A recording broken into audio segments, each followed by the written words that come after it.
السلام علیکم ورحمۃ اللہ وبرکاتہ۔ الحمد للہ رب العالمین والعاقبۃ للمتقین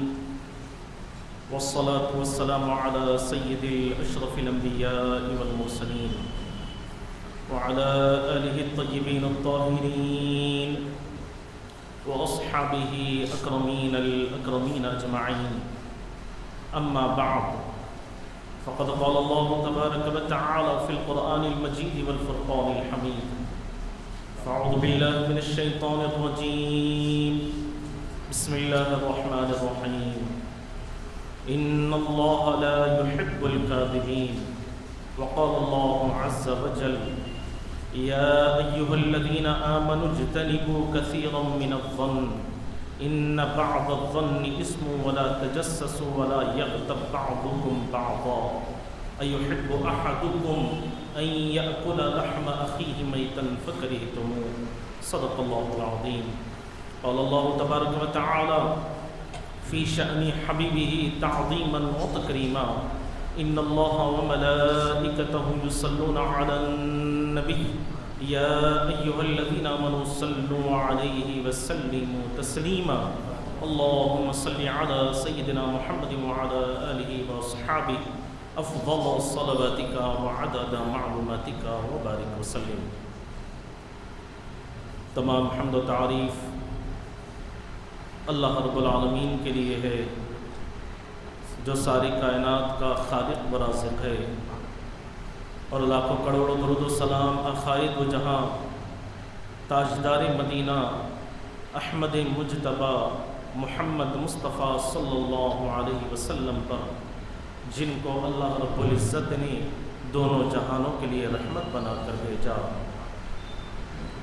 حاضرین کرام، ابھی میں نے خطبے کے دوران قرآن مجید کی جن آیات مقدسہ کی تلاوت کرنے کا شرف حاصل کیا، اس میں اللہ تبارک و تعالیٰ کا ارشاد ہے کہ بے شک اللہ تبارک و تعالیٰ جھوٹوں کو پسند نہیں فرماتا، اور دوسری آیت کریمہ میں اللہ تبارک و تعالیٰ نے ارشاد فرمایا کہ اے ایمان والو، بدگمانی سے پرہیز کرو، اس لیے کہ بعض بدگمانیاں گناہوں کا باعث ہو جاتی ہیں، اور آپس میں ایک دوسرے کی غیبت نہ کرو۔ کیا تم اس بات کو پسند کرو گے کہ تم اپنے مردہ بھائی کا گوشت کھاؤ،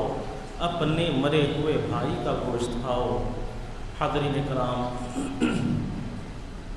اللہ تبارک و تعالیٰ نے پہلی آیت کریمہ میں جہاں جھوٹوں سے ناراضگی کا اظہار فرما کر سچوں کے ساتھ شامل ہونے کا حکم فرمایا ہے، وہیں پر اللہ تبارک و تعالیٰ نے دو روحانی بیماریوں کا ذکر فرمایا ہے، اور ان سے بچے رہنے اور پرہیز کرنے کی اللہ تبارک و تعالیٰ نے تاکید فرمائی ہے۔ ان میں سے ایک بدزنی ہے اور دوسری غیبت ہے۔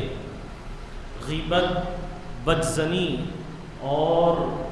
بدگمانی یہ ایسی بیماریاں ہیں، یہ ایسی برائیاں ہیں کہ جہاں انسان کہیں جان بوجھ کر اس میں مبتلا ہوتا ہے تو کہیں انجانے طور پر اس میں مبتلا ہو جاتا ہے، اور یہ ایسی روحانی بیماریاں ہیں کہ جس کی وجہ سے انسان خوف الہی سے بالکل نڈر ہو جاتا ہے، بے باک ہو جاتا ہے۔ لہذا آج کی اس مبارک مجلس میں انہی چیزوں کے متعلق لب گشائی کرنے کی کوشش کروں گا۔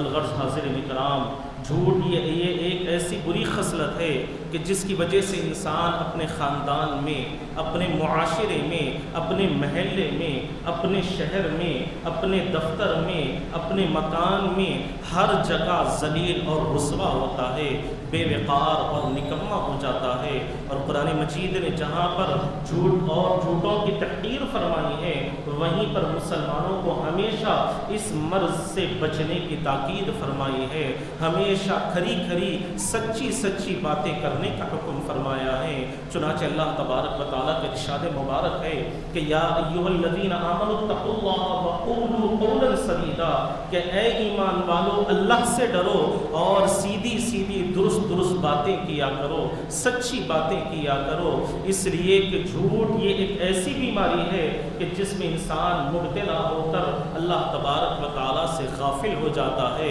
اس کے دل سے اللہ کا خوف نکل جاتا ہے۔ اور جھوٹ ہی ایک ایسی بیماری ہے جس کے تعلق سے عقائد و جہاں صلی اللہ علیہ وسلم نے ارشاد فرمایا، اسے منافقوں کی علامتوں میں سے پہلی علامت بتلاتے ہوئے پیارے آقا نے بتلایا کہ اذا حدث کذب، کہ جب وہ بولتا ہے تو جھوٹ ہی بولتا ہے۔ اور پھر عقائد و جہاں صلی اللہ علیہ وسلم نے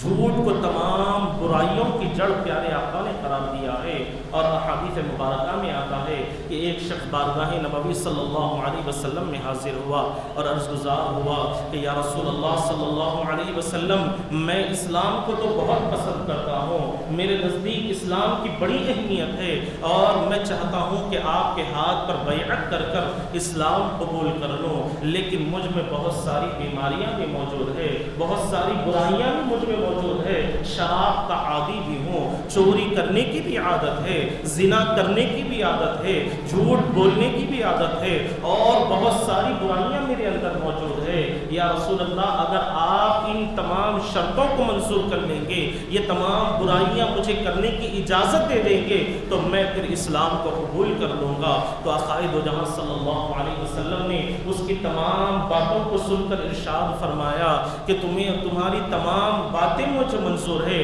لیکن ان تمام چیزوں میں سے ایک جھوٹ کی عادت کو چھوڑنے کا تم مجھ سے وعدہ کر لو تو بقیہ تمام چیزوں کی تمہیں اجازت ہے۔ تو اس نے سوچا کہ شراب پینے کی بھی اجازت مل رہی ہے، زنا کرنے کی بھی اجازت مل رہی ہے، چوری کرنے کی بھی اجازت مل رہی ہے، صرف جھوٹ سے بچنا ہے، اور یہ تو بہت آسان کام ہے، یہ تو بہت معمولی بات ہے۔ چنانچہ اس نے حضور کی بارگاہ میں جھوٹ سے پرہیز کرنے کا وعدہ کر لیا اور ہمیشہ سچ بولنے کا وعدہ کر لیا، اور پھر اپنے گھر کو واپس چلا جاتا ہے۔ اور جیسے جیسے رات کی تاریکی چھانے لگتی ہے، رات کی تاریکی چھانے لگتی ہے، تو پھر اس کی عادت واپس آتی ہے، اور اسے شراب پینے کی جو عادت تھی وہ عادت اس کے دل میں ایک قسم کا خیال پیدا کرنے لگتی ہے، اس کی طلب پیدا کرنے لگتی ہے، تو وہ فوراً شراب خانے کی طرف جاتا ہے۔ جیسے ہی شراب خانے کی طرف جاتا ہے تو خیال آتا ہے کہ میں نے حضور سے سچ بولنے کا وعدہ کر لیا ہے،